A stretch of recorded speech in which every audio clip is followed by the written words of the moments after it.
Dear students, मैं doctor Qamar Abbas Zaidi आज मैं इस वीडियो में डिस्कस करता हूँ biodiversity and conservation. Class 12 NCERT biology, biodiversity and conservation. Note कीजिएगा, the term biodiversity proposed by, बायोडाइवर्सिटी शब्द किसने दिया था? नाम नोट करें, सोशियो बायोलॉजिस्ट एडवर्ड विल्सन ने। The term biodiversity proposed by sociobiologist SOCIOBIOLOGIST Edward EDWARD Wilson WILSON Edward Wilson. Biodiversity मतलब होता है कि स्पीशीज़, एक स्पीशीज़ से दूसरी, दूसरी से तीसरी, वो कहलाता है बायोडाइवर्सिटी।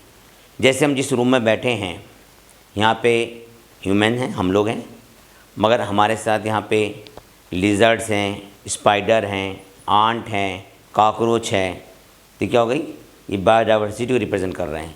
तो यहाँ की बायोडाइवर्सिटी में ह्यूमन बींग्स आ गए, लिजर्ड्स आ गई, आंट आ गई, कॉकरोच आ गया, है ना, मॉस्किटो आ गया। ये सब क्या है? बायोडाइवर्सिटी रिप्रेजेंट कर रहे हैं। अगर केवल एक स्पीशीज़ है वहाँ पे तो बायोडाइवर्सिटी एक की हो गई। अगर वहाँ 50 स्पीशीज़ हैं तो बायोडाइवर्सिटी 50 की हो गई। ठीक है, तो नंबर ऑफ स्पीशीज़ रिप्रेजेंट करती हैं बायोडाइवर्सिटी को। ठीक है, बायोडाइवर्सिटी मीन्स स्पीशीज़, है ना, एक स्पीशीज़ से दूसरी, दूसरी से तीसरी, इस तरह से अनेकों स्पीशीज़ जब बन जाती हैं तो उसे हम कहते हैं बायोडाइवर्सिटी। तो बायोडाइवर्सिटी जो शब्द दिया था वो सोशियोबायोलॉजिस्ट एडवर्ड विल्सन ने दिया था। देखो, आंट की 20,000 स्पीशीज़ पाई जाती है। आंट की 20,000 स्पीशीज़ पाई जाती हैं। अरे मैंने आंट्स बोला, ANTS, तुमने लिख दिया आंट, चाची वाला। आंट, ANTS, आंट की 20,000 स्पीशीज़ पाई जाती हैं।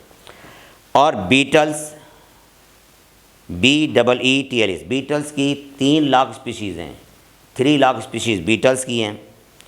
और फिश, मछली की 28,000 स्पीशीज़ हैं। ऑर्चिड की 20,000 स्पीशीज़। ये बहुत आता है क्वेश्चन, ऑर्चिड वाला, नोट करो, ORCHID, ऑर्चिड में 20,000 स्पीशीज़ पाई जाती हैं।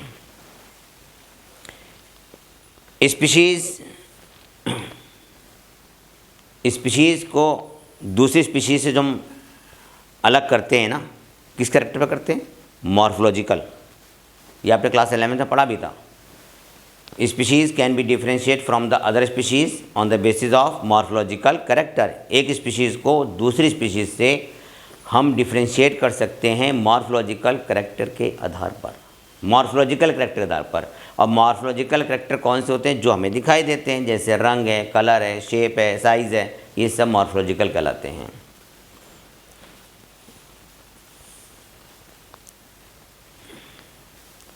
बायोडाइवर्सिटी को हम डिस्क्राइब कर रहे हैं अब बायोलॉजिकल ऑर्गेनाइजेशन के आधार पर। तो पहला है जेनेटिक डाइवर्सिटी, मतलब बायोडाइवर्सिटी के टाइप किस बेस पर? बायोलॉजिकल ऑर्गेनाइजेशन के बेस पर। तो पहला है जेनेटिक डाइवर्सिटी। जेनेटिक डाइवर्सिटी मतलब स्पीशीज़, स्पीशीज़ को जब हमने डिफ्रेंशिएट किया किस लेवल पे? क्या है? जेनेटिक लेवल पर। क्या मतलब? Biodiversity eight the genetic level, biodiversity eight the genetic level वो कहलाती है जेनेटिक डाइवर्सिटी। जैसे राइस की जेनेटिक डाइवर्सिटी, राइस की जेनेटिक लेवल पर स्पीशीज़ कितनी हैं? 50,000। राइस की जेनेटिक लेवल पर 50,000 स्पीशीज़ हैं। आपको याद आ रहा होगा कि बासमती की 27 है और राइस की वैसे 2 लाख वैरायटी पाई जाती है इंडिया में। लेकिन यहाँ पर आपको क्या याद करना है? जेनेटिक लेवल पर डाइवर्सिटी कितनी है। तो जेनेटिक लेवल पर राइस की जो वैरायटी हैं वो कितनी है? 50,000। फिर नोट करें, 50,000 genetically different strain of rice. Okay, दूसरा, मैंगो की कितनी वैरायटी है जेनेटिक लेवल पर? 1000। मैंगो की 1000 हैं, एक के पीछे 3 0 लगाना, दो नहीं। मैंगो की कितनी वैरायटीज़ हैं? 1000 हैं। नेक्स्ट पॉइंट, हिमालयन रीजन में रॉवोल्फिया वोमिटोरिया प्लांट पाया जाता है। रॉवोल्फिया वोमिटोरिया की भी जेनेटिक डाइवर्सिटी देखने को मिलती है, और ये जेनेटिक डाइवर्सिटी बेस्ड है, इसमें जो केमिकल होता है रेसरपाइन एल्कलॉइड होता है, उसकी पोटेंसी और कंसंट्रेशन के बेस पर रॉवोल्फिया वोमिटोरिया की स्पीशीज़ को बनाया गया है। ठीक है, मतलब रॉवोल्फिया वोमिटोरिया की जो स्पीशीज़ हैं वो किस बेस पे? On the basis of concentration and potency of reserpine alkaloid. Rauwolfia vomitoria की स्पीशीज़ उसमें पाए जाने वाले एल्कलॉइड रेसरपाइन के कंसंट्रेशन और पोटेंसी के आधार पर बनाई गई हैं। Next point, Rauwolfia vomitoria medicinal plant है। रॉवोल्फिया वोमिटोरिया कौन सा है? मेडिसिनल प्लांट है। कहाँ पाया जाता है? हिमालयन रीजन में पाया जाता है। Next, species diversity. दूसरा है स्पीशीज़ डाइवर्सिटी। स्पीशीज़ डाइवर्सिटी मतलब diversity at the species level. Diversity at the species level. Example, western Ghat have greater amphibian species diversity than eastern ghat. मतलब एम्फीबियन की ज़्यादा जातियाँ, ज़्यादा स्पीशीज़ कहाँ पाई जाती हैं? वेस्टर्न घाट में। अगर हम दो चीज़ें देखें, ईस्टर्न घाट और वेस्टर्न घाट देखें, तो एम्फीबियन की जो ज़्यादा स्पीशीज़ पाई जाती हैं वो पाई जाती हैं वेस्टर्न घाट में। तो western Ghat have great amphibian species diversity than eastern ghat. याद हो गया? एम्फीबियन समझते हैं ना, जिसमें फ्रॉग आता है, उसे एम्फीबियन कहते हैं। तो एम्फीबियन की ज़्यादा स्पीशीज़ कहाँ पे हैं? वेस्टर्न घाट पे हैं, ईस्टर्न घाट में कम हैं। Okay, next topic, ecological diversity. Ecosystem level पर जो स्पीशीज डाइवर्सिटी होती है उसे कहते हैं इकोलॉजिकल डाइवर्सिटी। नोट करें, desert, rain forest, desert DESERT, rain forest, mangroves, coral reefs, wetland, estuaries, alpine meadow. इन एरिया में इकोसिस्टम डाइवर्सिटी अधिक है, ज़्यादा है। किसके कंपैरिजन में? स्कैंडिनेवियन कंट्री जैसे नॉर्वे की। स्कैंडिनेवियन कंट्री जैसे नॉर्वे में। फिर सुन लीजिए, स्कैंडिनेवियन कंट्री नॉर्वे में इकोलॉजिकल डाइवर्सिटी कम होती है। किसके कंपैरिजन में? Coral reef, mangrove, rain forest. Okay, तो देखिए आपने तीन तरह की डाइवर्सिटी पढ़ी, एक जेनेटिक डाइवर्सिटी पढ़ी, एक स्पीशीज़ डाइवर्सिटी पढ़ी, एक इकोलॉजिकल डाइवर्सिटी पढ़ी। तो पहले हम देखते हैं genetic diversity, species at the genetic level या species diversity at the genetic level. Genetic level पर स्पीशीज़ डाइवर्सिटी है, तो इसका एग्जांपल है रॉवोल्फिया वोमिटोरिया। रॉवोल्फिया वोमिटोरिया में कि जो रॉवोल्फिया वोमिटोरिया की जो स्पीशीज़ बनाई गई हैं, किस बेस पर बनाई गई हैं? इसमें पाए जाने वाले केमिकल रेसरपाइन एल्कलॉइड के कंसंट्रेशन और पोटेंसी के आधार पर। राइस की जो वैरायटीज़ हैं किस बेस पर हैं? राइस की जो वैरायटी जेनेटिक बेस पर हैं तो कितनी है? 50,000। और मैंगो की 1000 वैरायटी हैं। अब इससे अलग हटकर बासमती 27 और पूरे इंडिया में राइस की जो वैरायटीज़ हैं कितनी हैं? 2 lakh. Next point, species diversity at the species level. Western घाट में मेंढक ज़्यादा हैं, ईस्टर्न घाट में कम। याद रखना, मेंढक मीन्स एम्फीबियन। तो western Ghat have great amphibian species diversity than eastern Ghat. ठीक, वेस्टर्न घाट में एम्फीबियन की स्पीशीज़ डाइवर्सिटी ज़्यादा है, किसके कंपैरिजन में? ईस्टर्न घाट की तुलना में। ईस्टर्न घाट। ओके, नेक्स्ट, इकोलॉजिकल डाइवर्सिटी मतलब diversity at the basis of ecology, ecosystem. Ecosystem के बेस पे जो हमने स्पीशीज डाइवर्सिटी करी है उसे कहते हैं इकोलॉजिकल डाइवर्सिटी। अब देखिए, desert, rain forest, mangroves, coral reefs. Mangrove जानते हैं ना, जो समुद्र के किनारे का हिस्सा होता है जहाँ पे सी वाटर थोड़ा थोड़ा रहता है, ज़्यादा नहीं रहता है, शैलो वाटर रहता है सी का, वहाँ पे मैनग्रूव्स कहलाता है वो। तो मैनग्रूव्स, कोरल रीफ, वेटलैंड्स और एस्टुरीज, एल्पाइन मीडो में इकोसिस्टम डाइवर्सिटी ज़्यादा है। किसके कंपैरिजन में? नॉर्वे के कंपैरिजन में, स्कैंडिनेवियन कंट्री नॉर्वे के कंपैरिजन में। देखो, स्कैंडिनेवियन कंट्री का एग्जांपल दिया गया है नॉर्वे। तो नॉर्वे में इकोलॉजिकल डाइवर्सिटी कम है, किसमें ज़्यादा है? ज़्यादा है तो एल्पाइन मीडो में ज़्यादा है तो एस्टुरीज में ज़्यादा है, वेटलैंड एरिया में ज़्यादा है, कोरल रीफ्स में ज़्यादा है, रेन फॉरेस्ट में ज़्यादा है। Next point, IUCN, international union of conservation of nature and natural resources, IUCN। तो IUCN की फुल फॉर्म याद कर लीजिएगा, international union of conservation of nature and natural resources. IUCN 2004 के अकॉर्डिंग 1.5 मिलियन प्लांट और एनिमल की स्पीशीज़ हैं। Note कर ले, कितनी है?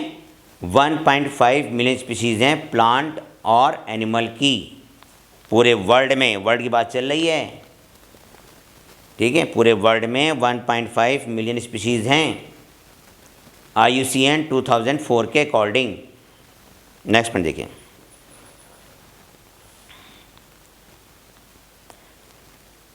स्पीशीज़ इन्वेंटर्स जो हैं उनके अकॉर्डिंग ये है कि टेम्परेट रीजन में जो स्पीशीज़ पाई जाती हैं वो तो लगभग डिस्कवर्ड हो चुकी हैं, लेकिन जो ट्रॉपिकल कंट्रीज़ हैं उनमें भी स्पीशीज़ को डिस्कवर करना बाकी रह गया है। नेक्स्ट पॉइंट, ट्रॉपिकल रीजन में स्पीशीज़ ज़्यादा हैं और टेम्परेट रीजन में कम है। रॉबर्ट में के अकॉर्डिंग, रॉबर्ट में ROBERT में MAY, रॉबर्ट में के अनुसार ग्लोबल स्पीशीज़ डाइवर्सिटी कितनी है? 7 मिलियन है, 7 मिलियन। रॉबर्ट में साइंटिस्ट का नाम है MAY। तो रॉबर्ट में के अनुसार ग्लोबल स्पीशीज़ डाइवर्सिटी कितनी है? 7 मिलियंस हैं। देखिए, more than 70% of all species recorded are animals. 70% से ज़्यादा स्पीशीज़ किसकी हैं? एनिमल्स की हैं। More than 70% species are the animals. अब जो बची वो प्लांट होंगे, हैं? सुनिए ध्यान से, 70 से ज़्यादा एनिमल स्पीशीज़ हैं, ठीक है। प्लांट में किसे किसे रखा गया वो सुनिए। प्लांट में आते हैं algae, fungi, bryophyte, gymnosperm, angiosperm. फिर सुनिए, plant include algae, fungi, bryophyte, gymnosperm और एंजियोस्पर्म। इनकी जो स्पीशीज़ हैं कितनी है? 22%। अब 70% एनिमल हो गए, 22% में ये प्लांट्स आ गए, बाकी जो बचे वो अदर, ठीक है। अब देखिए, प्लांट्स में किसे हमने रखा था? एल्गी, फंजाई, ब्रायोफाइट, जिम्नोस्पर्म और एंजियोस्पर्म। टेडोफाइट नहीं है इसमें, टेडोफाइट नहीं है। तो ये जो प्लांट थे कितने परसेंट थे? 22%। 70% क्या है? एनिमल। नेक्स्ट पॉइंट, एनिमल्स में भी 70% स्पीशीज़ किसकी होती हैं? इंसेक्ट्स की होती हैं, इंसेक्ट्स की। अगर 10 एनिमल हैं प्लेनेट पर तो 7 इंसेक्ट्स हैं उसमें। 70% कौन है? इंसेक्ट्स हैं। अगर 10 एनिमल हैं तो 7 क्या हैं? इंसेक्ट्स। ओके। ग्लोबल बायोडाइवर्सिटी को हम डायग्राम के द्वारा रिप्रेजेंट कर रहे हैं। ग्लोबल बायोडाइवर्सिटी को डायग्राम के द्वारा, ग्लोबल बायोडाइवर्सिटी पहले हम वर्टिब्रेट की बनाते हैं। ग्लोबल बायोडाइवर्सिटी किसकी बनाने? पहले हम वर्टिब्रेट, वर्टिब्रेट जानते हैं ना, जिनमें वर्टिब्री पाई जाती हैं डॉर्सल सरफेस पर।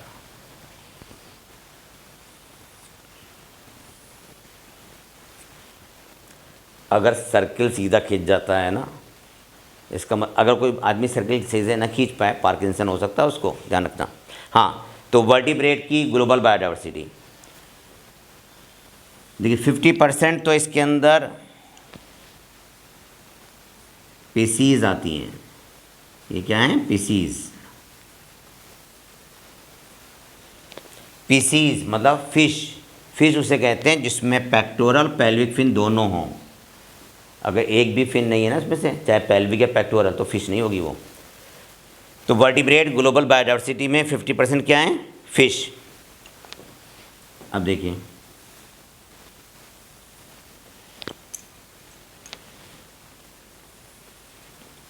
इसमें आ गए एम्फीबियंस।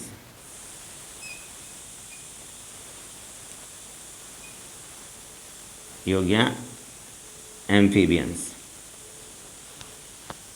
एम्फीबियंस मत कहेंगे, रेप्टाइल। रेप्टाइल। और ये है लिजर्ड। ये क्या हो गए? रेप्टाइल। और ये वाले लोग कहते हैं एम्फीबियन। इसके बाद क्या आते हैं? बर्ड्स, एवीज, और फिर आते हैं मैमल्स। इसमें ध्यान रखना कि ग्लोबल बायोडाइवर्सिटी है वर्टिब्रेट की, तो 50% स्पीसीज फिश, ठीक है, और 50% में देखिए एम्फीबियन, रेप्टाइल, बर्ड्स, मैमल्स। मगर यहाँ ध्यान रखना, एम्फीबियन और मैमल्स कम है, रेप्टाइल बर्ड्स ज़्यादा हैं। ठीक है, रेप्टाइल बर्ड्स ज़्यादा हैं।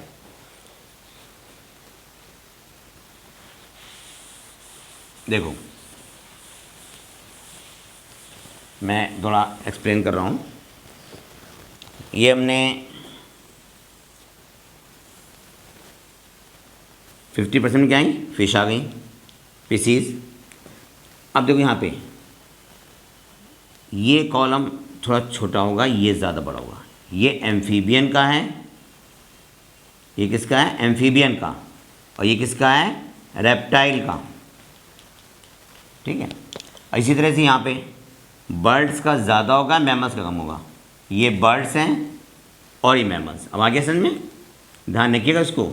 ये इधर भी हो सकता है, ऐसे पूछा जाएगा एग्ज़ाम में कि जैसे सपोज को हमने इसको ए लिखा, इसको बी लिखा, इसको सी लिखा, इसको डी, इसको ई। तो ए क्या रिप्रेजेंट कर रहा है, बी क्या रिप्रेजेंट कर रहा है, सी क्या रिप्रेजेंट कर रहा है। तो ए यहाँ रिप्रेजेंट कर रहा है फिश, स्पीसीज। बी रिप्रेजेंट कर रहा है मैमल्स को, सी कर रहा है बर्ड्स को, डी कर रहा है एम्फीबियंस को, ई कर रहा है रेप्टाइल्स को। तो ये वर्टिब्रेट की ग्लोबल बायोडाइवर्सिटी का डायग्राम था। अब बनाते हैं ग्लोबल बायोडाइवर्सिटी किसकी? इनवर्टिब्रेट्स की। ग्लोबल बायोडाइवर्सिटी इनवर्टिब्रेट की। इनवर्टिब्रेट उसे कहते हैं जिनमें वर्टिब्री नहीं होती हैं, जिनमें वर्टिब्री नहीं होती हैं। बनाइए आप भी साथ साथ। देखिए, इंसेक्ट्स 70% होते हैं, ये इंसेक्ट्स हो गए। इंसेक्ट्स में क्या होता है? 3 पेयर थोरेसिक लेग होती हैं।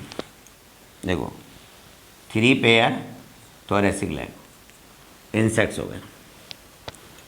दूसरा कॉलम बना रहे हैं किसका? मोलस्क। मोलस्क। और तीसरा है क्रस्टेशियंस, और चौथा है अदर्स। ये कॉलम किसका है? मोलस्क। ये मोलस्क का है, मोलस्क। और ये हो गया क्रस्टेशियन, और इसमें आ गया सब अदर्स। ये है इनवर्टिब्रेट की बायोडाइवर्सिटी। इनवर्टिब्रेट की बायोडाइवर्सिटी में इंसेक्ट्स, मोलस्क, क्रस्टेशियन और अदर्स। इसमें भी ध्यान रखना, जैसे क्वेश्चन आ गया कि ये मान लो इसको हमने ए रिप्रेजेंट किया, इसको बी, इसको सी, तो ए क्या है, अदर्स इनवर्टिब्रेट्स हैं, जिसमें हम अदर्स में कौन कौन से आ सकते हैं, इनको छोड़ दीजिए, बाकी सब अदर्स हैं, ठीक है। बी में इंसेक्ट्स हैं, सी में मॉलस्क हैं, ठीक है, क्रस्टेशियन आर्थ्रोपॉड्स हैं। अब जैसे एनेलिड भी इसके अंदर आते हैं, सिलेंटेड इसके अंदर आते हैं, प्लेटियलमेंथी इसके अंदर आते हैं, वो सब इसमें आ जाएंगे। ये हो गया इनवर्टिब्रेट की बायोडाइवर्सिटी। नेक्स्ट आते हैं प्लांट की। प्लांट की ग्लोबल बायोडाइवर्सिटी। प्लांट की ग्लोबल बायोडाइवर्सिटी में देखिए एंजियोस्पर्म फंजाई सबसे ज़्यादा है, एंजियोस्पर्म और फंजाई सबसे ज़्यादा है।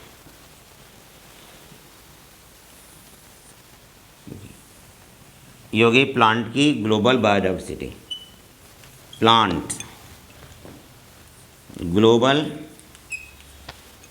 बायोडाइवर्सिटी।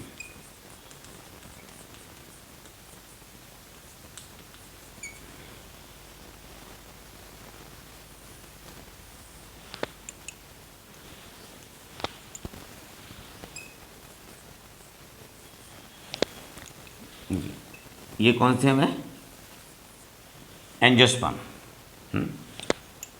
उसके बाद लाइकेन, ये हो गए लाइकेन। इसके बाद ये हो गई एल्गी, इसमें आती हैं एल्गी, ये थे lichen.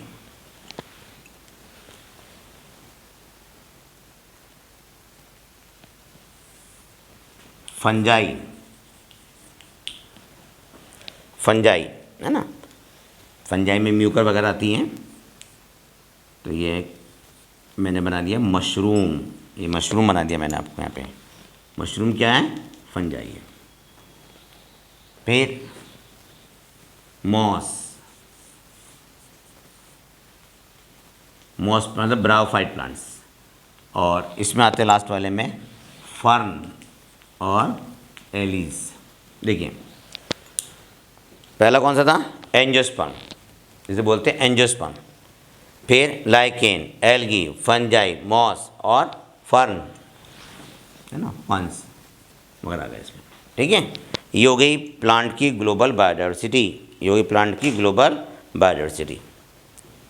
Flowering plant means angiosperm, lichen, algae, fungi, moss, और फिर क्या है, फन और एलिस, फन और allies, ALLIES।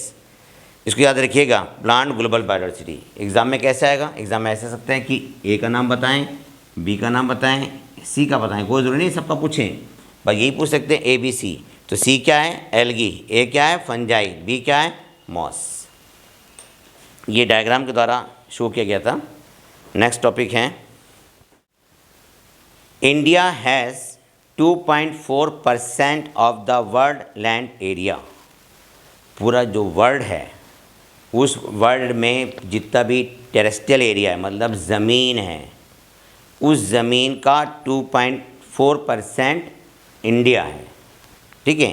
India has only 2.4% of the world land area, मतलब हमारा जो भारत है, इंडिया है, पूरे वर्ल्ड में जितनी ज़मीन है उसका 2.4% है, ठीक है। ग्लोबल स्पीशीज़ डाइवर्सिटी, पूरे वर्ल्ड में जो स्पीशीज़ डाइवर्सिटी है उसकी इंडिया में कितने परसेंट है, इंडिया में 8.1%, ठीक है। इंडिया में ग्लोबल स्पीशीज़ डाइवर्सिटी का केवल 8.1% है। नोट कर लीजिएगा, ग्लोबल स्पीशीज़ डाइवर्सिटी है ना, ग्लोबल स्पीशीज़ डाइवर्सिटी का इंडिया में केवल 8.1% है, ठीक, मतलब इंडिया रिप्रेजेंट 8.1%, ठीक है, part of the global species diversity. तो पूरे वर्ल्ड में जितनी ज़मीन है, इंडिया पास कितनी है उसकी, 2.4%। पूरे वर्ल्ड में जो स्पीशीज़ पाई जाती हैं उसकी कितने परसेंट इंडिया में पाई जाती हैं, 8.1%। पूरे वर्ल्ड में 12 मेगा डाइवर्सिटी कंट्री हैं, मेगा डाइवर्सिटी कंट्री पूरे वर्ल्ड में कितने हैं, 12 हैं। उस 12 में इंडिया का भी नाम शामिल है, ठीक है। उस 12 मेगा डाइवर्सिटी कंट्रीज़ में इंडिया भी शामिल है। नेक्स्ट पॉइंट, प्लांट की 45,000 स्पीशीज़ इंडिया में पाई जाती हैं। प्लांट की इंडिया में 45,000 स्पीशीज़ पाई जाती हैं। एनिमल की इसकी डबल है, तो डबल में कितनी हो गई? लगभग 90,000 स्पीशीज़। 90,000 स्पीशीज़ एनिमल्स की इंडिया में रिपोर्टेड है। नेक्स्ट पॉइंट देखिए, मे के अनुसार, रॉबर्ट मे के अनुसार अभी तक केवल 22% स्पीशीज़ रिपोर्ट की गई हैं जो पूरे वर्ल्ड में पाई जाती हैं। मतलब जितनी भी वर्ल्ड में स्पीशीज़ हैं, कितनी रिपोर्ट हैं? केवल 22%, बाकी अभी डिस्कवर्ड ही नहीं हुई। नेक्स्ट पॉइंट है, इंडिया में प्लांट की 1 लाख से ज़्यादा स्पीशीज़ पाई जाती हैं। प्लांट की 1 लाख से ज़्यादा स्पीशीज़ पाई जाती हैं और एनिमल की 3 लाख से ज़्यादा स्पीशीज़ पाई जाती हैं। इंडिया में प्लांट की 1 लाख से ज़्यादा स्पीशीज़ पाई जाती हैं और एनिमल की 3 लाख से ज़्यादा स्पीशीज़ पाई जाती हैं। नेक्स्ट पॉइंट देखिए, स्पीशीज़ डाइवर्सिटी। अब हम टॉपिक ले रहे हैं pattern of biodiversity. Pattern of biodiversity में लैटिट्यूडनल ग्रेडियंट्स में पढ़ रहे हैं। देखिए, स्पीशीज़ डाइवर्सिटी जब हम इक्वेटर से पोल की तरफ जाते हैं तो डिक्रीज़ होती है। स्पीशीज़ डाइवर्सिटी जब हम इक्वेटर से पोल की तरफ जाते हैं तो क्या होती है? डिक्रीज़ होती है। देखो, ये मान लीजिए अर्थ है, ये कहलाएगा इक्वेटर। अब इक्वेटर से जब हम पोल की तरफ चलते हैं तो स्पीशीज़ डाइवर्सिटी क्या हो जाती है? कम होती रहती है। तो इक्वेटर से पोल की तरफ स्पीशीज़ डाइवर्सिटी डिक्रीज़ होती है। नेक्स्ट पॉइंट नोट करें। देखिए, कुछ इसके एक्सेप्शन भी हैं। Tropical area, latitude 23.5 degree north से 23.5 डिग्री साउथ की तरफ हम जाते हैं तो अधिकांश स्पीशीज़ किस में है? ट्रॉपिकल में है, टेम्परेट में या पोलर रीजन में कम है। ठीक है, देखिए ट्रॉपिकल रीजन में स्पीशीज़ ज़्यादा हैं इन कंपैरिजन टू टेम्परेट और पोलर रीजन के। नोट कर लें आप, tropical latitude range 23.5 degree north से 23.5 डिग्री साउथ, ठीक है, की तरफ हम जब चलते हैं तो स्पीशीज़ डाइवर्सिटी ट्रॉपिकल में ज़्यादा हैं और टेम्परेट या पोलर एरिया में कम है। नेक्स्ट पॉइंट नोट कीजिए, कोलंबिया कहाँ पे? इक्वेटर पे है। तो चूँकि कोलंबिया इक्वेटर के पास है तो यहाँ पे बर्ड की स्पीशीज़ कितनी हैं? 1400 स्पीशीज़ हैं बर्ड्स की। कोलंबिया इक्वेटर के पास है तो यहाँ बर्ड्स की 1400 स्पीशीज़ हैं। न्यूयॉर्क कितने डिग्री पर है? 41 डिग्री नॉर्थ पर है। न्यूयॉर्क 41 डिग्री नॉर्थ में है तो यहाँ पे स्पीशीज़ डाइवर्सिटी कितनी है बर्ड्स की? 105 बर्ड स्पीशीज़ हैं।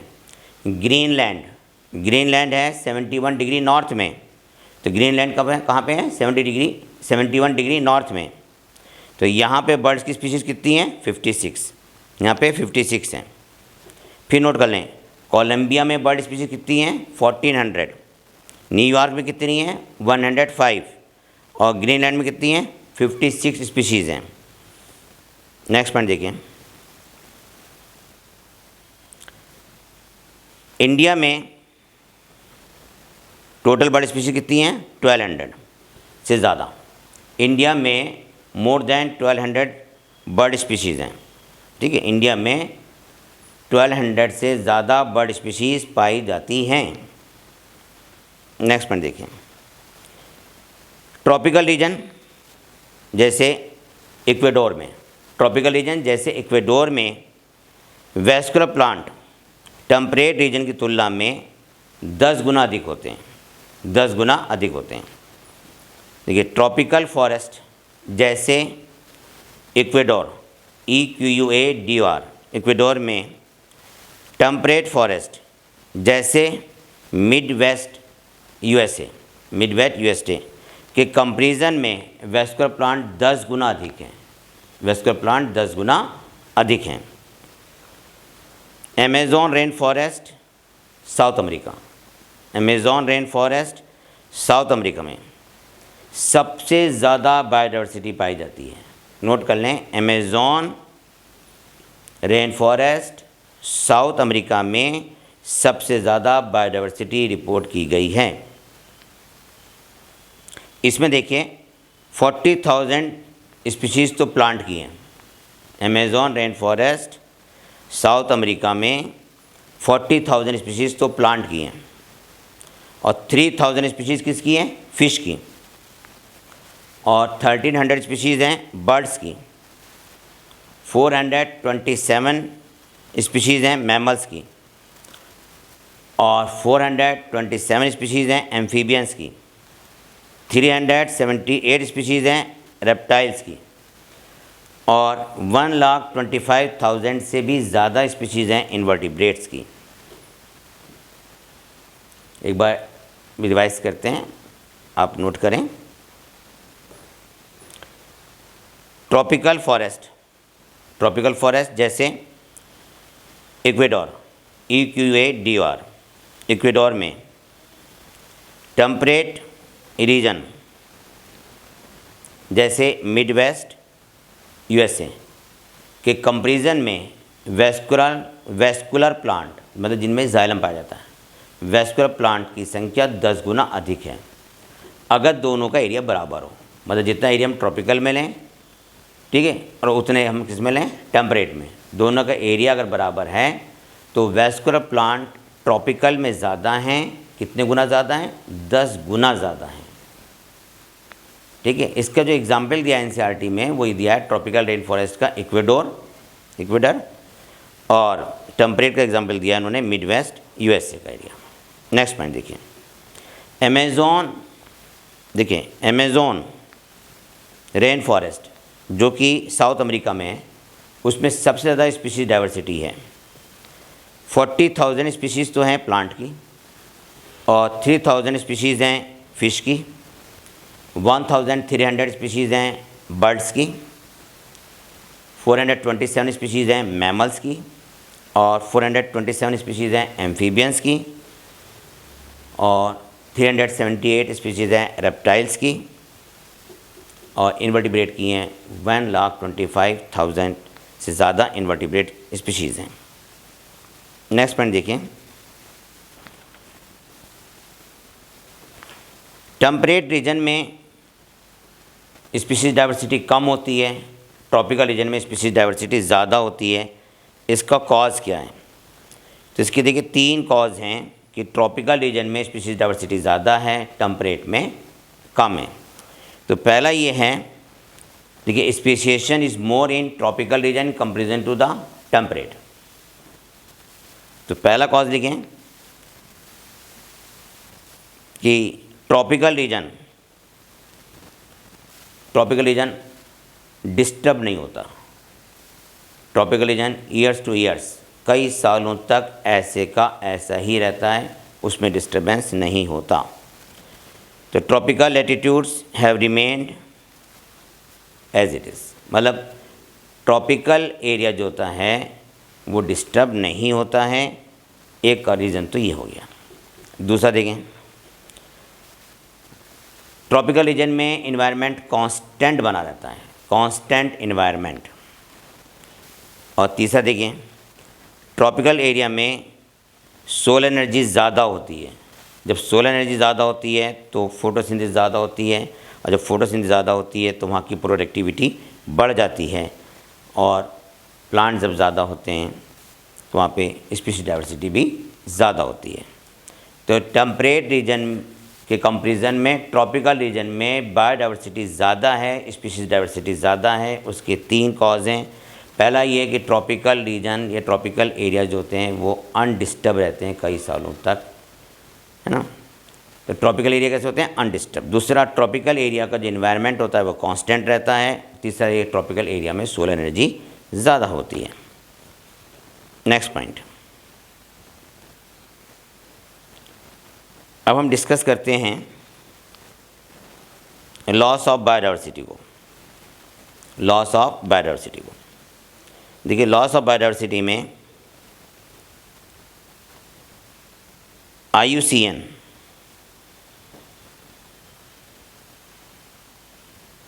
देखिए, IUCN के अकॉर्डिंग, IUCN 2004 के अकॉर्डिंग, IUCN 2004 के अकॉर्डिंग लगभग 784 स्पीशीज़, 784 स्पीशीज़ एक्सटिंक्ट हो गई हैं। अभी IUCN ने रेड डाटा लिस्ट पब्लिश की थी, IUCN ने रेड डाटा लिस्ट पब्लिश की थी और IUCN 2004 के अकॉर्डिंग लगभग 784 स्पीशीज़ एक्सटिंक्ट हुई, जिसमें नोट करें 338 स्पीशीज़ वर्टिब्रेट की हैं, 338 स्पीशीज़ किसकी हैं? वर्टिब्रेट की। 359 स्पीशीज़ हैं इनवर्टिब्रेट्स की और 87 स्पीशीज़ हैं प्लांट्स की। मतलब 784 स्पीशीज़ जो एक्सटिंक्ट हुई है ना, वो लगभग पिछले 500 साल में, लगभग पिछले 500 साल में ये IUCN ने रेड डाटा लिस्ट पब्लिश की थी। तो 2004 के अकॉर्डिंग पिछले 500 साल में, नोट कर लें, पिछले 500 साल में 784 स्पीशीज़ एक्सटिंक्ट हो गई, गायब हो गई, जिसमें 338 स्पीशीज़ वर्टिब्रेट की हैं, 359 स्पीशीज़ इनवर्टिब्रेट की हैं और 87 प्लांट हैं। देखिए, according to IUCN 2004 approx 784 species extinct in last 500 years, ठीक है, इन विच 338 स्पीशीज़ वर्टिब्रेट और 359 स्पीशीज़ इनवर्टिब्रेट और 87 प्लांट्स। इसके कुछ एग्जाम्पल याद कर लें। डोडो, DODO, डोडो, डोडो एक्सटिंक्ट हो गया, बर्ड है डोडो, मॉरिशस में पाई जाती थी, मॉरिशस में, MAURITIUS, MAURITIUS, मॉरिशस में डोडो बर्ड पाई जाती थी जो कि एक्सटिंक्ट हो गई। नेक्स्ट पॉइंट, कॉगा अफ्रीका में पाया जाता था, QUAGGA, कॉगा अफ्रीका में पाया जाता था, ये भी एक्सटिंक्ट हो गया। थाइलेसीन, THYLACINE, थाइलेसीन ऑस्ट्रेलिया में एक्सटिंक्ट हो गए, विलुप्त हो गए। एक्सटिंक्ट मान होता है कि अब ख़त्म हो गए। स्टीलर सी काऊ, STELLER, स्टीलर सी काऊ रशिया में पाई जाती थी, ये भी एक्सटिंक्ट हो गई। 3 सब species of tiger extinct, tiger की 3 सब स्पीशीज़ एक्सटिंक्ट हुई, टाइगर की 3 सब स्पीशीज़ एक्सटिंक्ट हो गई। उनकी भी नाम नोट कर लें। बाली, जवान, कैस्पियन, बाली, जवान, कैस्पियन, बाली, जवान, कैस्पियन, BLI बाली, जवान, JAVN और कैस्पियन, CASPIAN। देखिए, ट्रॉपिकल एरिया में ह्यूमन के द्वारा कॉलोनाइजेशन से, ट्रॉपिकल एरिया में ह्यूमन के द्वारा कॉलोनाइजेशन से लगभग 2000 स्पीशीज़ बर्ड्स की एक्सटिंक्ट हो गई। 2000 species of birds were extinct in tropical pacific island, ठीक है, tropical pacific, PACIFIC, pacific island, ठीक है, बाय द कोलोनाइजेशन। देखिए, ह्यूमन के द्वारा जो कोलोनाइजेशन हुआ ट्रॉपिकल पैसिफिक आइलैंड में, तो 2000 बर्ड स्पीशीज़ एक्सटिंक्ट हो गई। नोट कर लिया आपने। नेक्स्ट पॉइंट, पिछले 20 सालों में 27 स्पीशीज़ एक्सटिंक्ट हो गई। पिछले 20 सालों में लगभग 27 स्पीशीज़ डिसअपियर हो गई। नेक्स्ट पॉइंट, 15,000 से 15,500 से ज़्यादा स्पीशीज़, मोर देन 15,500 स्पीशीज़, ठीक है, facing the threat of extinction. 15,500 से ज़्यादा स्पीशीज़ एक्सटिंक्ट होने वाली हैं, विलुप्त होने वाली हैं, जो कि एंडेंजर्ड स्पीशीज़ में बदल चुकी हैं। ये भी आप लिख सकते हैं इसको कि 15,500 स्पीशीज़ मतलब अब किस कैटेगरी में आ गई हैं? एंडेंजर्ड स्पीशीज़ कैटेगरी में आ गई हैं, मतलब ये विलुप्त हो सकती हैं, जिसमें से 12% तो बर्ड स्पीशीज़ हैं और 23% मैमल स्पीशीज़ हैं और 32% एम्फीबियंस और 31% जिम्नोस्पर्म। ठीक है, आज की तारीख में 12% बर्ड की स्पीशीज़, 23% मैमल की स्पीशीज़, 32% एम्फीबियन स्पीशीज़ और 31% जिम्नोस्पर्म की स्पीशीज़ एक्सटिंक्ट होने वाली हैं, मतलब ये एंडेंजर्ड स्पीशीज़ में आ गई हैं, एंडेंजर्ड स्पीशीज़ में आ चुकी हैं। नेक्स्ट पॉइंट देखिए,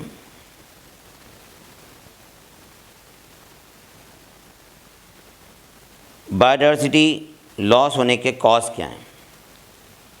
ठीक है, बायोडायवर्सिटी लॉस होने के कॉज क्या हैं वो भी हम डिस्कस करते हैं, लेकिन एक पॉइंट नोट कर लीजिए।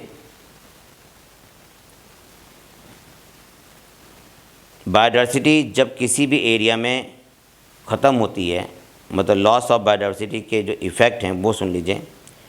अगर बायोडायवर्सिटी लॉस होती है तो प्लांट प्रोडक्शन डिक्रीज़ हो जाता है, प्लांट प्रोडक्शन डिक्रीज़ हो जाता है, इन्वायरमेंटल कंडीशन चेंज होने लगती हैं, इन्वायरमेंट चेंज होने लगता है, डिज़र्ट एरिया बढ़ने लगता है, ड्रॉट एरिया बढ़ने लगता है, DROUGST। प्लांट प्रोडक्टिविटी घट गई, डिजीज़ साइकिल, पेस्ट साइकिल, ये सब जो हैं अफेक्टेड होते हैं। कॉजेज ऑफ बायोडायवर्सिटी लॉस में सुनिए, देखिए, evil quartet, EVILQUARTET, evil quartet. Evil quartet में देखिए पहला पॉइंट है habitat loss and fragmentation, habitat loss and fragmentation. 6 extinction इस वक्त जो कंसीडर किया जा रहा है वो कौन सा एक्सटिंक्ट फॉर्म है? वो है 6 extinction present in progress different from the previous episode. आप यहाँ पे समझिए कि इस वक्त एक्सटिंक्शन का रेट 100 से 1000 गुना ज़्यादा है प्री ह्यूमन टाइम्स के। अगर हम तुलना करें प्री ह्यूमन टाइम्स मतलब प्री स्टोरी टाइम में और आज की तारीख में, एक्सटिंक्शन रेट है ना 100 से 1000 गुना अधिक है। नोट किया तुमने? नहीं किया नोट? देखो इस वक्त हम मानते हैं कि ये 6 एक्सटिंक्शन में हैं हम, है ना, एक्सटिंक्शन समझ ना, EXTINCTION, 6 एक्सटिंक्शन। नोट करें, the current species extinction rate are estimated to be 100 to 1000 times faster than in pre-human times। ठीक है, मतलब ये इस वक्त एक्सटिंक्शन का रेट 100 से 1000 गुना अधिक है और उसका रीज़न है ह्यूमन की एक्टिविटीज़, हमारी तुम्हारी एक्टिविटीज़। अगर ऐसे ही चलता रहा तो इकोलॉजिस्ट के अनुसार आने वाले 100 साल में लगभग 50% स्पीशीज़ एक्सटिंक्ट हो जाएंगी, लगभग 50% स्पीशीज़ एक्सटिंक्ट हो जाएंगी। अगर बायोडाइवर्सिटी ख़त्म होती है, लॉस ऑफ बायोडाइवर्सिटी का इफ़ेक्ट क्या है वो भी नोट कर लें। लॉस ऑफ बायोडाइवर्सिटी का इफ़ेक्ट भी नोट कर लें बिल्कुल शॉर्ट में। पहले तो अगर बायोडाइवर्सिटी लॉस्ट होती है तो प्लांट प्रोडक्टिविटी डिक्रीज़ हो जाएगी। दूसरा, ड्रॉट कंडीशंस डेवलप हो जाएंगी, इन्वायरमेंटल में स्ट्रेस कंडीशन उत्पन्न हो जाएंगी, जैसे ड्रॉट कहते हैं सूखापन, है ना, ड्रॉट कंडीशन है, डिज़र्ट्स हैं, ये एरिया बनने लगेंगे। तीसरा क्या है, वेरिएबिलिटी बढ़ जाएगी, इन्वायरमेंट में वेरिएबिलिटी, इकोसिस्टम की वेरिएबिलिटी बढ़ जाएगी, इकोसिस्टम में तरह तरह के चेंजेस होंगे, है ना, जैसे प्लांट प्रोडक्टिविटी चेंज हो जाएगा, ठीक है, डिजीज साइकिल में चेंजेस होगा, पेस्ट की साइकिल में चेंज हो जाएंगे, पेस्ट की लाइफ साइकिल में चेंजेस होंगे। तो देखिए, अगर बायोडाइवर्सिटी लॉस होती है तो उसका इफ़ेक्ट क्या है, नंबर 1 प्लांट प्रोडक्टिविटी घट जाती है, दूसरा इन इकोसिस्टम में वेरिएबिलिटी आ जाती है, और जब इकोसिस्टम में वेरिएबिलिटी आती है तो कहीं पानी कम हो जाता है, उसके वाटर पे इफेक्ट पड़ेगा, वाटर लेवल पर, प्लांट की प्रोडक्टिविटी पर इफेक्ट पड़ेगा, और पेस्ट और डिजीज़ साइकिल पे इफेक्ट पड़ेगा, ठीक है।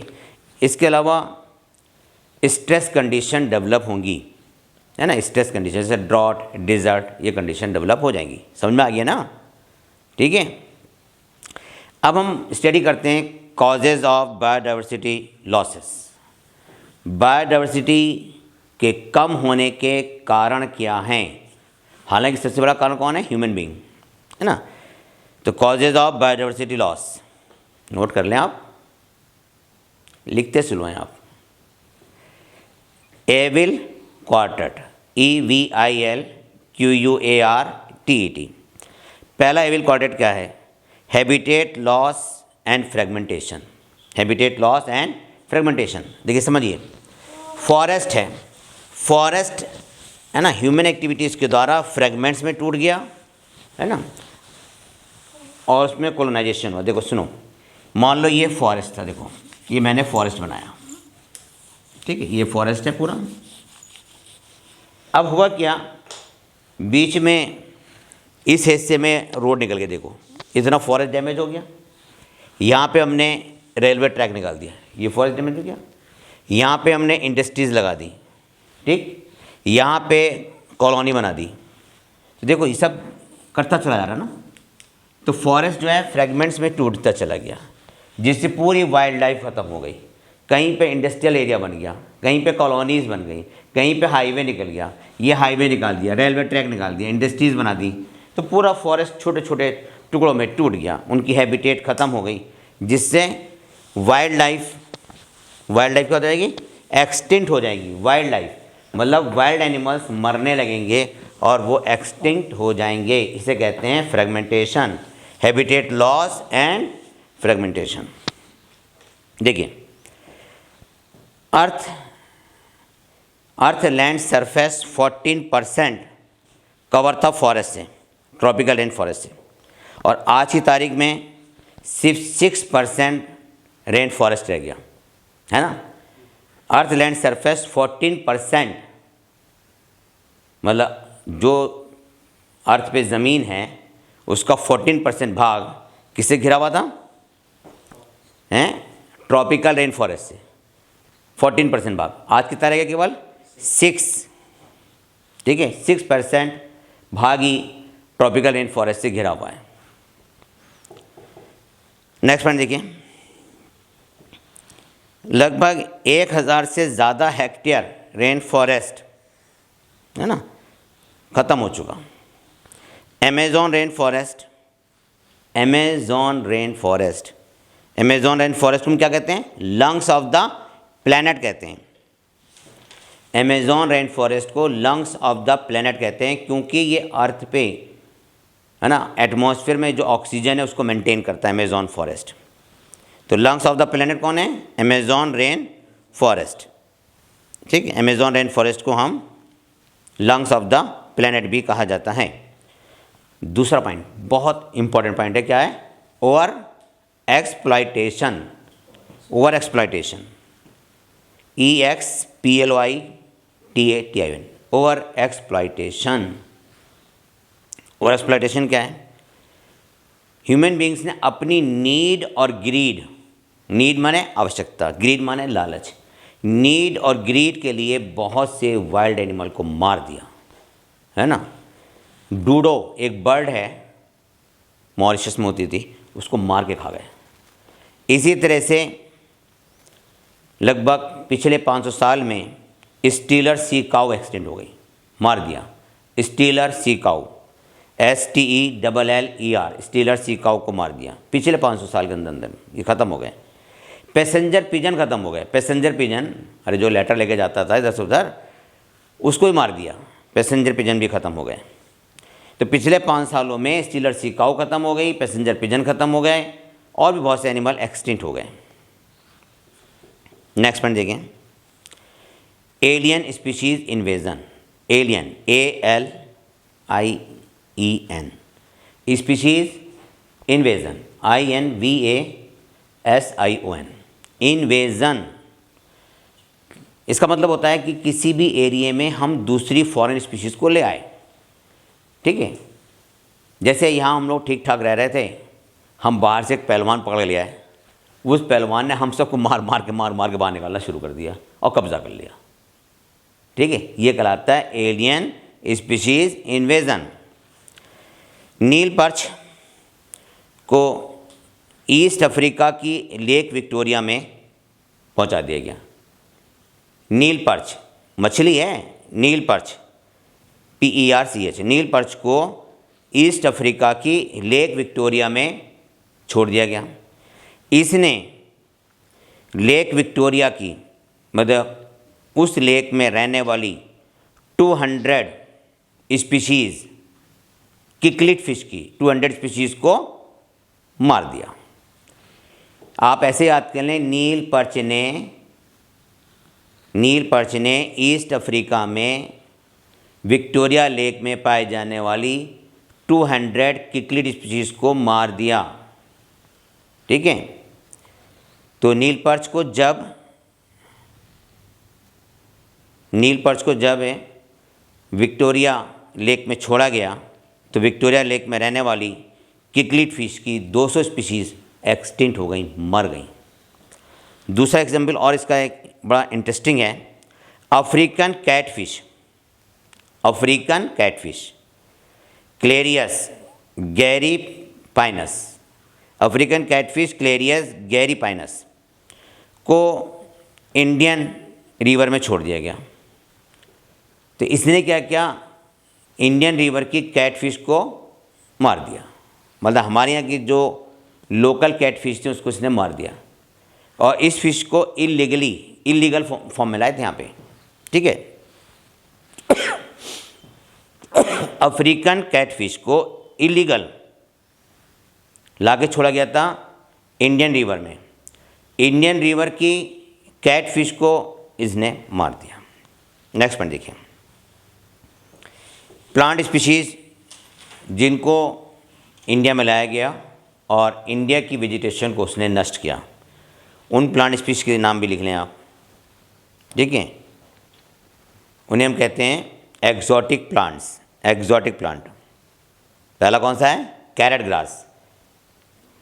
ग्रास पार्थीनियम को ही तो कहते हैं, कैरेट ग्रास पार्थीनियम। दूसरा क्या है? लैंटाना। तीसरा क्या है? Water hyacinth. ये एक्जॉटिक प्लांट हैं जो इंडिया में बाहर से आ गए और इन्होंने आने के बाद इंडिया की वेजिटेशन को ख़त्म करना शुरू कर दिया। कैरेट ग्रास, पार्थीनियम, लैंटाना और वाटर हाइसेंथ। इसका दूसरा नाम क्या है? इकॉर्निया, है ना, इकॉर्निया भी कहते हैं, EICCHORNIA। को एक्सटिंक्शन, अगला पॉइंट क्या है? को एक्सटिंक्शन क्या है? जो स्पीशीज़ म्यूटलिज्म शो करती है ना, म्यूटलिज्म माने एक दूसरे पे डिपेंड है, एक मर गई दूसरी मर गई, जैसे लाइकेन में फंजाई मर जाएगी तो एल्गी मर जाएगी, एल्गी मर गई तो फंजाई मर जाएगी, उसे कहते हैं को एक्सटिंक्शन।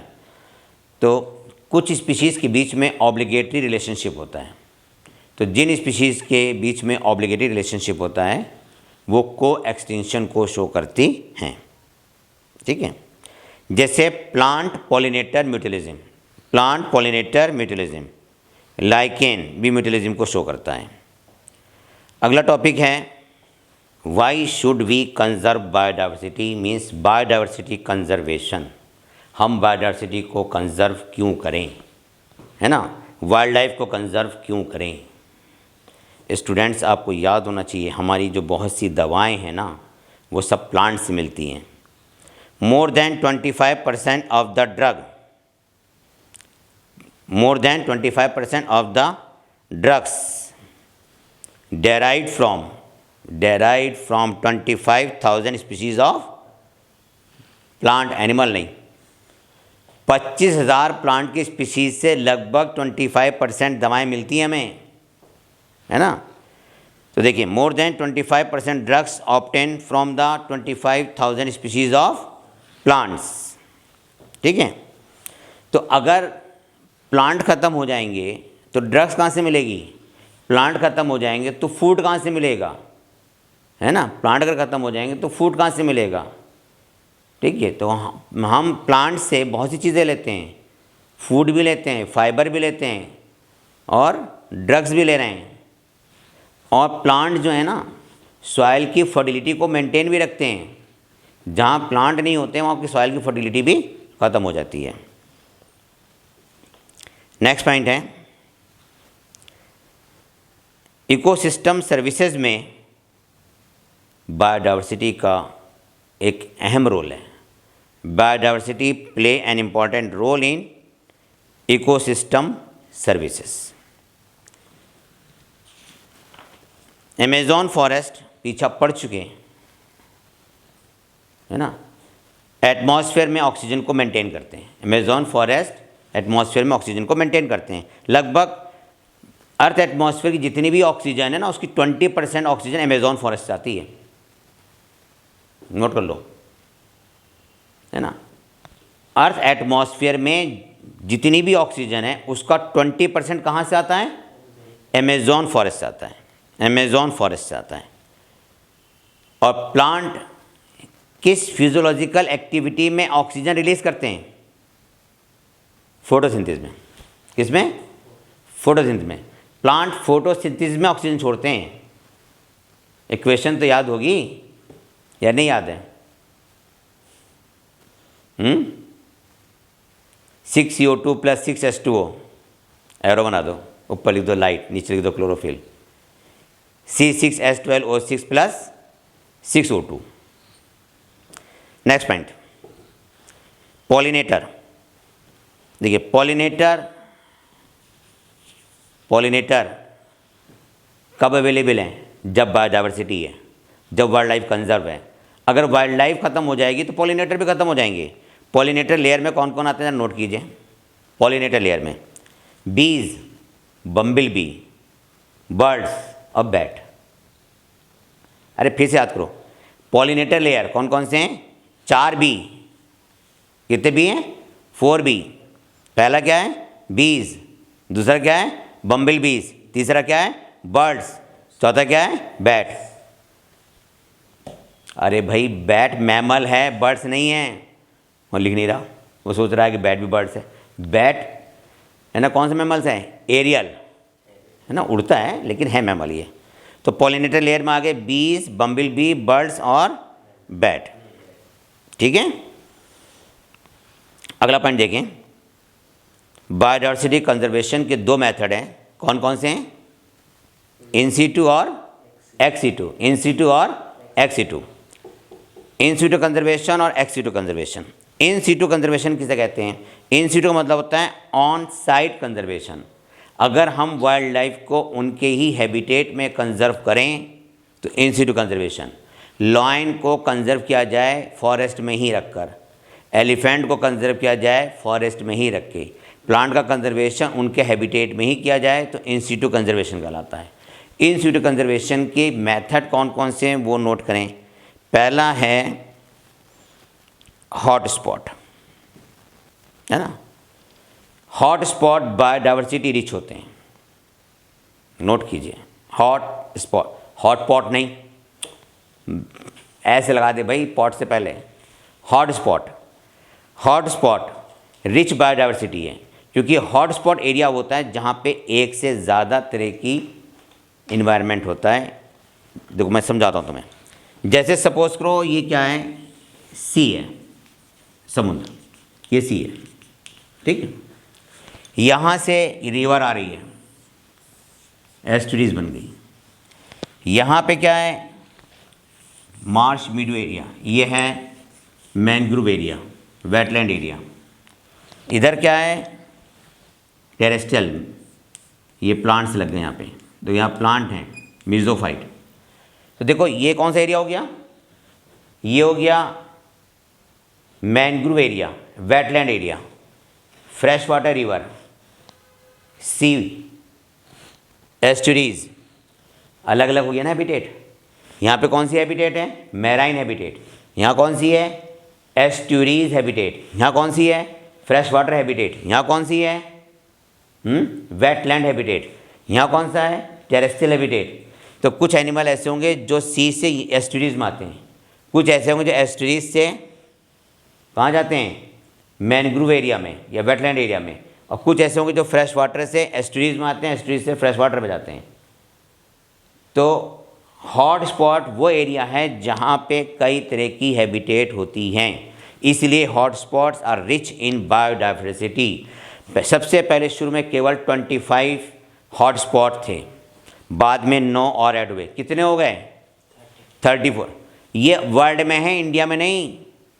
ये 34 हॉट स्पॉट बायोडाइवर्सिटी कहाँ है, वर्ल्ड में। इंडिया में कितनी है, जोर से बोलो ना, 3। गुड, हाँ अंबर पड़ता है वैसे ही है। तो कितनी इंडिया में, इंडिया में केवल 3 बायोडाइवर्सिटी है, ओनली 3 बायोडाइवर्सिटी। पहली कौन सी है, western Ghat and Sri Lanka, western Ghat और श्रीलंका। दूसरी एंडो बर्मा, और तीसरी हिमालयन, हिमालयन बायोडाइवर्सिटी रीजन। 3 हो गई, वेस्टर्न घाट, श्रीलंका, एंडो बर्मा। हाँ एंडो बर्मा समझ गए ना, वर्मा मत लिख देना, एंडो बर्मा। और तीसरी कौन सी हो गई, Sri Lanka, oh sorry Himalayan, Himalayan हो गई, है ना। अगला टॉपिक है एंडेमिज्म। एंडेमिज्म स्पीशीज़ किसे कहते हैं, जो एक लोकल एरिया में रहती है ना, वो एंडेमिज्म कहलाती है। एंडेमिक स्पीशीज़ एक ही बात है, एंडेमिज्म कह लो। जो स्पीशीज़ केवल एक ही एरिया में रहती हैं, दूसरे एरिया में नहीं जाती, उसे कहते हैं एंडेमिज्म, है ना। वो कहलाती है एंडेमिज्म। जो केवल एक ही एरिया में रेस्ट्रिक्टेड हैं, उन्हें कहते हैं एंडेमिज्म, ठीक है। और जो धीरे धीरे फैलती रहती हैं, है ना, उनका दायरा बढ़ता चला जाता है, एपिडेमिक। और जो पूरे वर्ल्ड में पाई जाती हैं, पेंडेमिक, वो कहलाती हैं पेंडेमिक। तो biodiversity hotspot rich in endemic species, underline करें, क्वेश्चन आ चुका है, एंडेमिज्म। अगला देखिए, अगला पॉइंट है बायोस्फीयर रिजर्व। 14 बायोस्फीयर रिजर्व हैं। कितने बायोस्फीयर रिजर्व हैं, 14 बायोस्फीयर रिजर्व हैं। इसमें ध्यान दीजिएगा, 14 बायोस्फीयर रिजर्व हैं, 14। बीच का हिस्सा कोर कहलाता है। इसमें 3 जोन होते हैं। पहला जोन होता है कोर जोन, सेंट्रल जोन है, ये पूरा नेचुरल है। इसमें अगर कोई एनिमल मर जाएगा तो उसे उठाएंगे नहीं, नेचुरली डिकम्पोज होने देंगे। कोई प्लांट अगर सूख जाता है तो उसे नेचुरली डिकम्पोज होने देते हैं। इसके चारों तरफ का एरिया कहलाता है बफर जोन। बफर जोन में रिसर्च अलाउ होती है, रिसर्च स्टडी, और पूरे साल में कुछ समय के लिए विजिटर्स के लिए ओपन भी किया जाता है। और सबसे बाहर का जोन जो होता है वो ट्रांजिशन जोन होता है, इसे कहते हैं हम ट्रांजिशन जोन। इस ट्रांजिशन जोन में टेम्परेरी हट्स अलाउ है, मतलब झोपड़ी उपड़ी बना सकते हैं टेम्परेरी। एग्रीकल्चर भी कर सकते हैं, है ना, एग्रीकल्चर कर सकते हैं और कैटल पाल सकते हैं, गाय भैंस बकरी पाल लीजिए। लेकिन वाइल्ड लाइफ को इफेक्ट ना करे तब। ठीक है, तो बायोस्फीयर रिजर्व कितने हैं टोटल? 14। इसके 3 area, core zone, buffer zone और ट्रांजिशन जोन।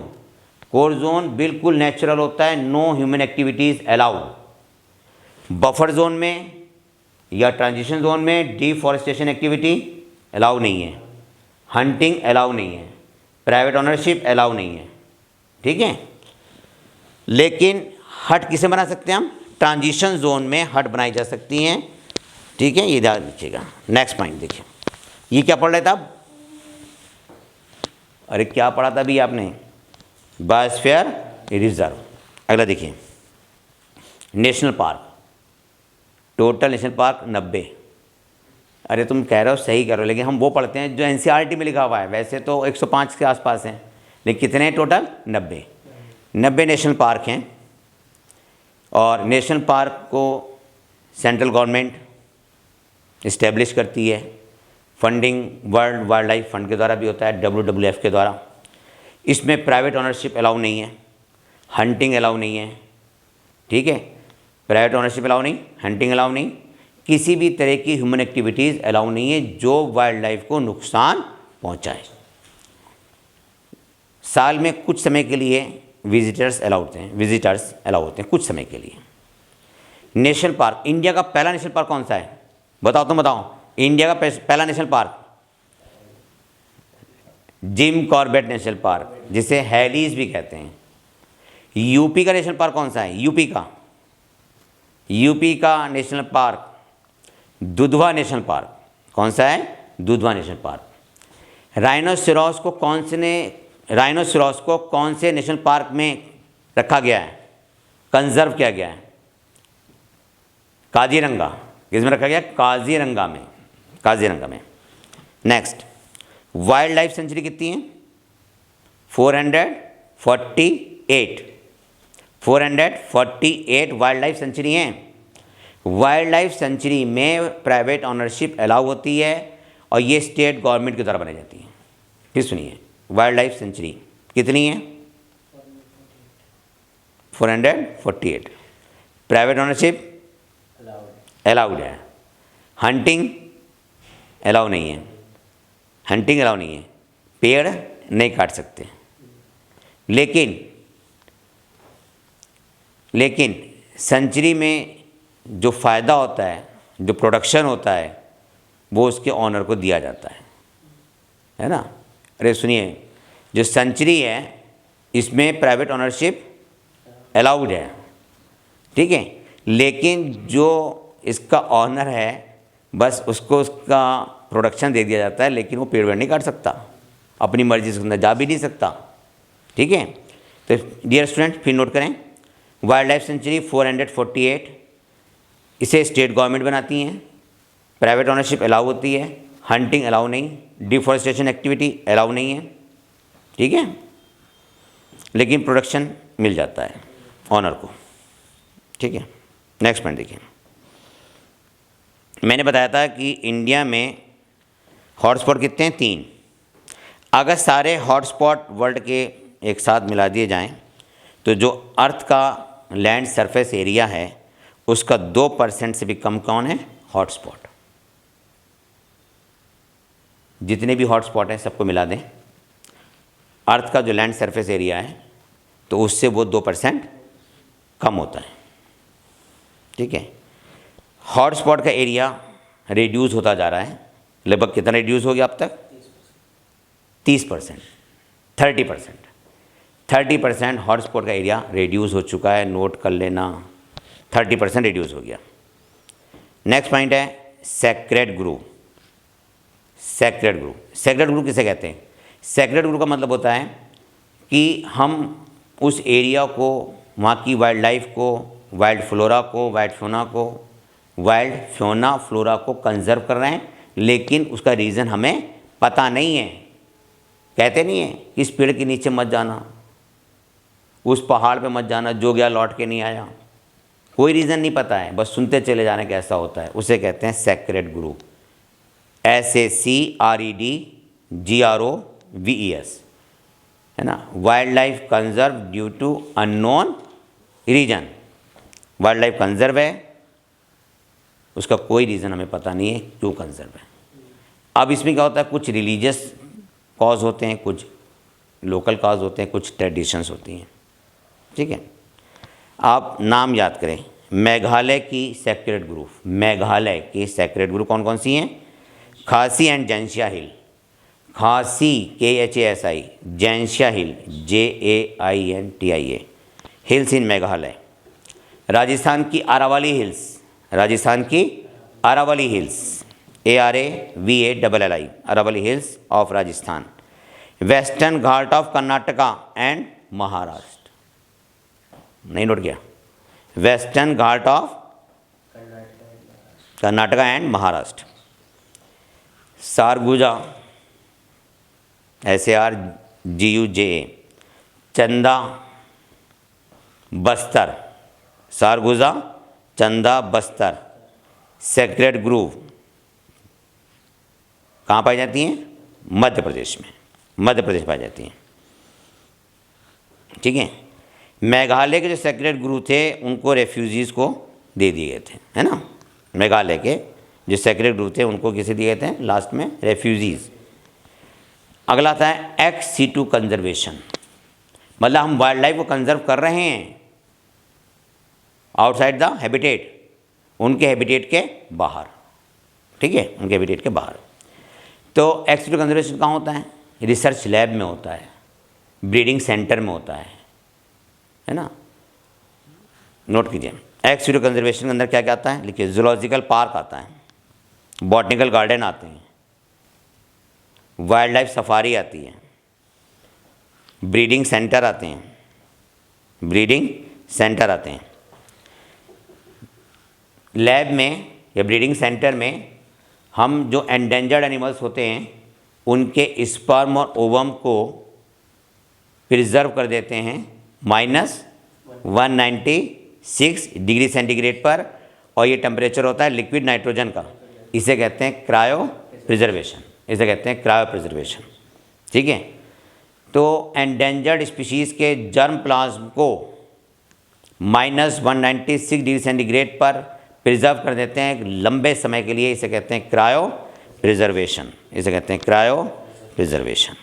और जब ज़रूरत होती है, एग निकाले, स्पर्म निकाले, दोनों को फर्टिलाइज़ किया, उनके एम्ब्रियो बनाए, एम्ब्रियो से हमने यंग बनाए और उनकी ऑफस्प्रिंग को उनके नेचुरल हैबिटेट में छोड़ दिया। जैसे लखनऊ में क्रोकोडाइल ब्रीडिंग सेंटर है ना। क्रोकोडाइल ब्रीडिंग सेंटर में लखनऊ के क्रोकोडाइल भी बनाते हैं, एलिगेटर भी बनाते हैं। Next point, seed. सीड को भी हम सीड बैंक में स्टोर कर लेते हैं, जैसे स्पर्म को स्पर्म बैंक में, ओवम को ओवम बैंक में, सीड को सीड बैंक में, और वहाँ पे हम क्या करते हैं? क्रायो प्रिजर्वेशन करते हैं। Next point,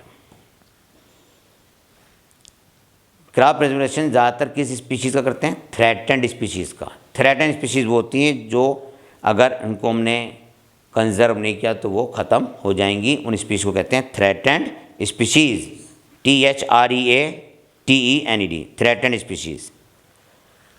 threatened species, endangered species, ये वो स्पीशीज़ हैं अगर इनको हमने कंजर्व नहीं किया तो ये एक्सटिंक्ट हो जाएंगी। नेक्स्ट पॉइंट देखिए, अब जो मैं लाइन बोलूँ उसे नोट कर लेना, नीट में आ चुकी है, देख लेना प्रीवियस पेपर उठा के। Historic convention on biological diversity, bracket में earth summit, held in Rio RIO de DE Janeiro JANEIRO in 1992। देखिए 1992 में रियो डे जेनिरो में हिस्टोरिक कन्वेंशन बायोलॉजिकल डाइवर्सिटी पर हुई थी, जिसको नाम दिया गया अर्थ समिट। दूसरा पॉइंट, वर्ल्ड समिट का लिखें आप, वर्ल्ड समिट ऑन, बोलो भाई, world summit on sustainable development held in 2002 in Johannesburg, south Africa. फिर नोट करें, world summit on sustainable development held in 2002 in Johannesburg. कहाँ पे है जोहान्सबर्ग? South Africa. 190 कंट्रीज, ठीक है, 190 कंट्रीज प्लेस्ड दियर कमिटमेंट, ठीक है, किस सन में? 2010 में। 190 कंट्रीज में शामिल हो गई और इसके कमिटमेंट को उन्होंने फॉलो किया 2010 में, ठीक है। नेक्स्ट पॉइंट है, इस चैप्टर का लास्ट टॉपिक बचा, ज़रा इम्पॉर्टेंट भी है और क्वेश्चन भी आता है, इस साल भी आएगा। देखते हैं, species area relationship. Species area relationship note करें, स्पीशीज़ एरिया रिलेशनशिप, ठीक है। Species area relationship great German naturalist geographer, बड़ा टिपिकल नाम है, German naturalist geographer Alexander von Humboldt. अरे लिख ले भाई, German naturalist geographer Alexander von Humboldt, ठीक है। Observe that within a region species richness increase with increasing explored area but only up to a limit। ये कह रहे हैं कि अगर हम एरिया बढ़ाते चले जाएं तो स्पीशीज़ भी बढ़ती चली जाती है, लेकिन एक लिमिटेशन के बाद एरिया अगर नहीं बढ़ता है, स्पीशीज़ बढ़ती रहती है, तब स्पीशीज़ एरिया रिलेशनशिप जो स्ट्रेट लाइन में आ रहा था वो हाइपर बोला हो जाता है वो हाइपर बोला हो जाता है, ठीक है, रेक्टेंगुलर हाइपर बोला हो जाता है। मैं एक ग्राफ बनाता हूँ, देखिए इधर क्या दिखाएंगे बताइए? एरिया, ये हो गया एरिया, इधर स्पीशीज़ रिचनेस, ये तो है ना, स्पीशीज़ रिचनेस, और ये रिलेशन होगा। देखो देखो एरिया बढ़ रहा है, स्पीशीज़ इंक्रीज हो रही है, बढ़ता चला गया ना। Log log scale, log log scale पर एरिया बढ़ रहा है, स्पीशीज़ बढ़ रही है, तो फार्मूला क्या होगा? लॉग एस इजिकल टू, बोलिए, हाँ, लॉग एस इजिकल टू, बोलिए, log C plus Z log A. Log S is equal to log C plus Z log A, यही तो ना। Log S is equal to log C plus Z log A. Area बढ़ रहा है, species बढ़ रही, लेकिन एरिया रुक गया, स्पीशीज़ बढ़ रही है, ग्राफ कैसा हो जाएगा? Hyperbola, rectangular hyperbola.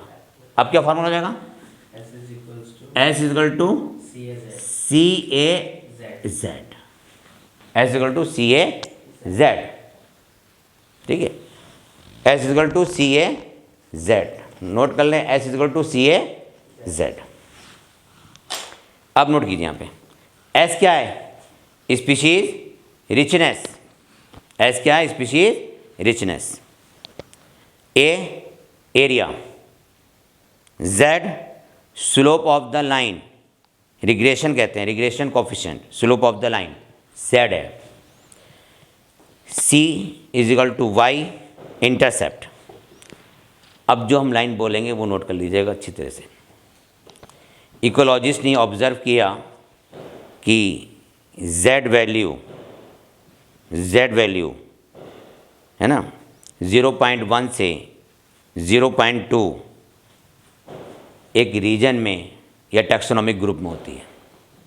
Z value of taxonomic group और ए रीजन इज़ 0.1 से 0.2। जैसे एग्जाम्पल नोट करें, जैसे ब्रिटेन में प्लांट, कैलिफोर्निया में के कहाँ है भाई? हैं CALIFORNIA।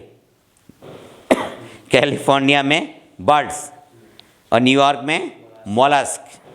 ठीक है, तो यहाँ पे जो z वैल्यू कितनी है 0.1 से 0.2। याद रखना इस पॉइंट को, अगर एरिया छोटा है ना तो z वैल्यू कितनी है 0.1 से 0.2। जैसे ब्रिटेन में प्लांट, अरे तुम कह लो दिल्ली में प्लांट्स, ठीक है, एक ही बात है। ठीक, राजस्थान में डिजर्ट एरिया, एक ही बात है, डिजर्ट एनिमल्स। ठीक, तो सुनिए एनसीईआरटी लाइन, ब्रिटेन में प्लांट्स, कैलिफोर्निया में बर्ड्स, न्यूयॉर्क में मोलस्क। स्लोप और रिग्रेशन लाइन कितनी है? लगभग एक जैसी इनमें, इन सब में। देखो ये क्वेश्चन आ सकता है कि slope of regression line are similar in, अब ऑप्शन मिलेंगे यहाँ पे आपको, है ना। फिर सुने, slope of the regression line are similar in plant in Britain, birds in California और मोलस्क इन न्यूयॉर्क। अगला पॉइंट देखिए, अगर species area relationship large area में है, लार्ज एरिया में, तो ये वैल्यू बदल जाती है। तब उसमें क्या होता है कि जो रिग्रेशन लाइन है मच स्टीपर है, मतलब बहुत फास्ट है ना। स्टीपर मीन्स तेज़ी से। तो z वैल्यू कितनी हो जाती है 0.6 से 1.2, 0.6 से 1.2। जैसे नोट करें, फ्रूट ईटिंग बर्ड्स और मैमल्स डिफरेंट कॉन्टिनेंट के ट्रॉपिकल फॉरेस्ट के, ठीक है, तो उनकी z वैल्यू कितनी है 1.15। फिर सुनिए, डिफरेंट कॉन्टिनेंट के ट्रॉपिकल फॉरेस्ट में, डिफरेंट कॉन्टिनेंट के कॉन्टिनेंट बोल रहा हूँ कि ट्रॉपिकल फॉरेस्ट की बर्ड्स, फ्रूट ईटिंग बर्ड्स और मैमल्स की z वैल्यू कितनी होगी 1.15, ओके 1.15 होगी। स्टूडेंट ये ध्यान रखें, क्वेश्चन बहुत आता है। अगर कॉन्टिनेंट वर्ड आ जाए तो 1.15, और जो वैसे चल रहा है जैसे ब्रिटेन है, न्यूयॉर्क है, तो कितना होगा 0.1 से 0.2। अगर लार्ज एरिया में है तो z वैल्यू कितनी होती है 0.6 से 1.2। ये चैप्टर यहाँ कंप्लीट हो गया।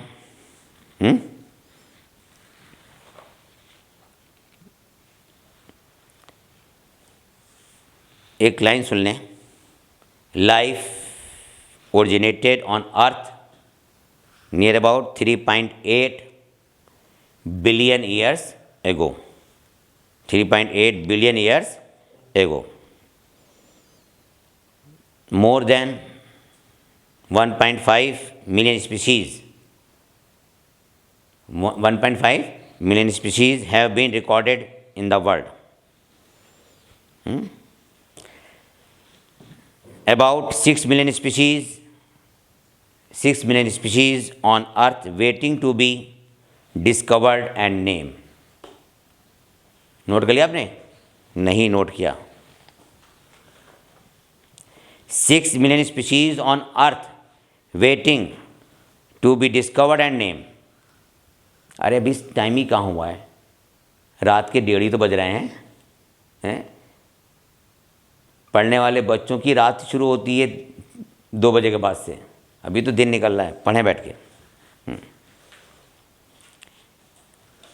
अगला पॉइंट है, आप मैं क्वेश्चन पूछ रहा हूँ, जवाब दीजिएगा। बायोस्फीयर रिजर्व कितने इंडिया में? 14, गुड, थोड़ा जोर से बोला रहे हैं। 14 बायोस्फीयर रिजर्व हैं, ओके।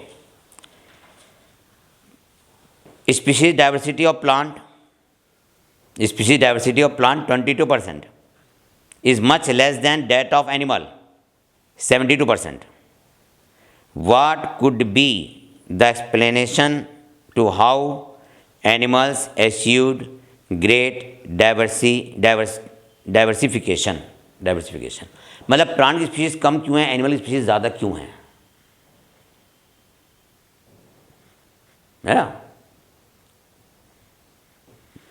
देखिए एनिमल की स्पीशीज़ ज़्यादा इसलिए हो जाती हैं क्योंकि एनिमल्स को फेस करना पड़ता है प्रीडेटर्स को, और जहाँ प्रीडेटर्स होते हैं तो वहाँ पे स्पीशीज़ डाइवर्सिटी बढ़ती है, ठीक है।